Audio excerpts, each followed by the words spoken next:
One, it's your boy Deke. Had this little idea. I guess I started the idea though, actually, to give a little context. Whenever I did the Jordan Last Dance video, I called it Lessons from Jordan. And it was just basically some things I learned from watching that Last Dance documentary and I thought were applicable to our daily lives, just like simple lessons. So I kind of wanted to keep that going. I just really like doing that and trying to read between the lines on things and say, like, oh, we could learn from this. We could learn from this person. We could learn from this event. So the one I wanted to do today is on Kawhi Leonard. So this is going to be lessons from Kawhi Leonard. I got three things that we could learn from his career and just who he is, and just apply those lessons to our lives. So we'll start off with point one. So point number one is don't let one moment define you. Don't let your past define you. Don't let a mistake define you. In this case, we could look at Kawhi Leonard, Game 6 in the Spurs Heat Finals in 2013, where he was on the free throw line. If he would have hit both of those free throws in the last, I don't know, however many seconds it was, I'll put up a video right now and show you. But if he would have made both those free throws, he would have basically sealed the game for the Spurs and they would have won the NBA championship. Now, he missed one of them and then made one, which had the Spurs go up by 3. And then we obviously know the ending to that game. The Heat have this miraculous 3 by Ray Allen. They end up winning in overtime, and then they win in Game 7.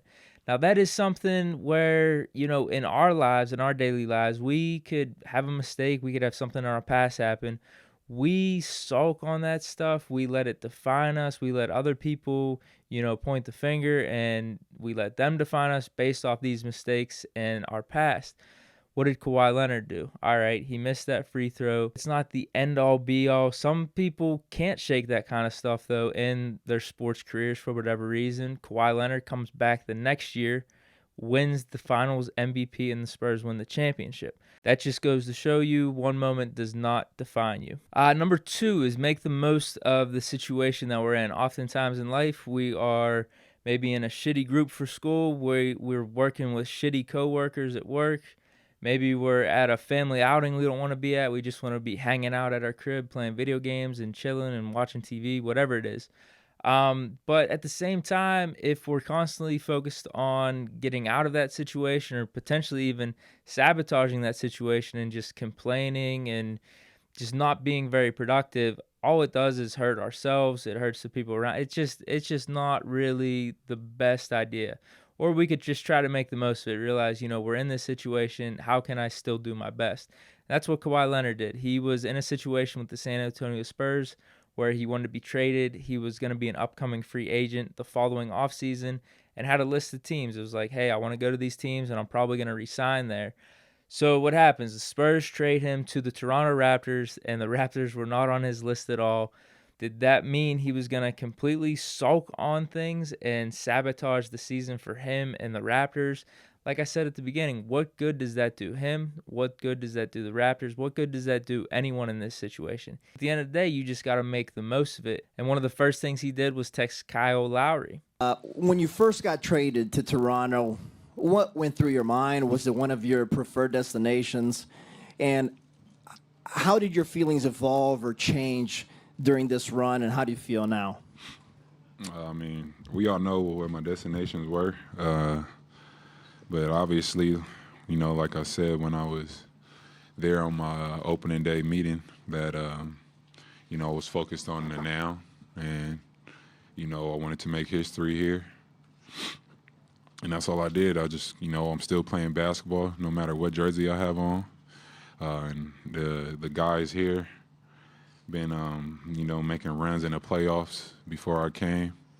So I know they were a talented team, and I just came in with the right mindset. Let's go out and win ball games.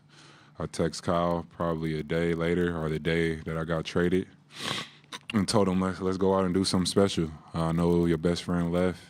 I know you're mad, but let's make this thing work out. And we're here today. So imagine if Kawhi was completely focused on getting out of Toronto, sabotaging the season, or just even not even focused on the season and just more or less looking forward of getting out of there and maybe requesting to be traded.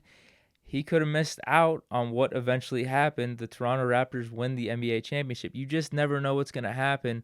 I think at the end of the day, you're put in situations and it might not be the most ideal, but you make the most of it, you try your best, and you never know what can happen. And there you go. Kawhi Leonard wins another NBA championship and another finals MVP. And this last one is simply talk less and do more. I think it's pretty self-explanatory, but it's a great piece of advice, I think, or a great lesson.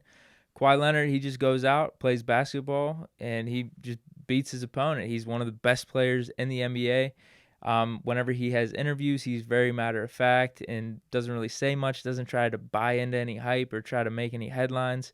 And I think you got to respect that in today's age of, I hate saying the cliche of social media, the media, and just everyone trying to hype stuff up and just get everything, I guess, bigger than what it really is. Kawhi just stays focused on basketball, focused on being the best basketball player he can, best leader, best teammate, all that type of stuff. And I think anyone can respect that. Anyone can, because I think the doing part is 500 times more important than the talking part. How many times in our lives, we have this idea, we have this grand scheme. I know I'm very guilty of this, or we're just saying, hey, we're gonna do this, we're gonna do that, do that, do that, and we talk about it, we have dreams about it, we brainstorm all this type of stuff, and it just never gets done. So what good is the talking? There's another saying called talk is cheap. And yeah, it pretty much is. And I'm not saying the talking, like I said, the idea making, the brainstorming, all that other stuff. Like some people get motivated by that. I mean, but without the doing part, it's just kind of meaningless. You could do the talking and the doing, but if you're just doing the talking, it doesn't really matter. So talking less, probably a good idea, and doing more, also a very good idea as well. Those are the lessons from Kawhi Leonard I think we could apply to our lives and, be practical about. If you guys like this little like lessons from, or whatever we want to call it, let me know. Let me know if there's another athlete you would want to hear about next. But other than that, stay chilling and peace.